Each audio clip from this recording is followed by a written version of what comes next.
نعت لجنة دعم مخطط التسوية الأممي وحماية الثروات الطبيعية اليوم وفاة وزير الأرض المحتلة والجاليات مصطفى محمد علي سيد البشير، الذي وافته المنية بعد مسار حافل بالعطاء الوطني والنضال السياسي.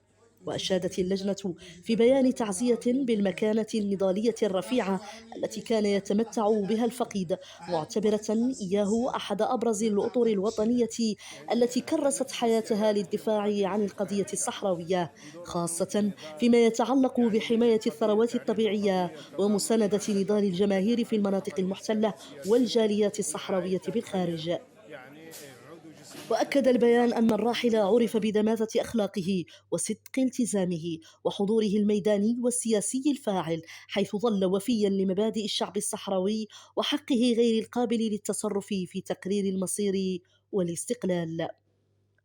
وفي ختام بيانها عبرت لجنة دعم مخطط التسوية الأممي وحماية الثروات الطبيعية عن أحر التعازي وأصدق مشاعر المواساة لعائلة الفقيد وللشعب الصحراوي، قاطبة سائلة المولى عز وجل أن يتغمض الراحل بواسع رحمته وأن يلهم ذويه ورفاقه الصبر والسلوان.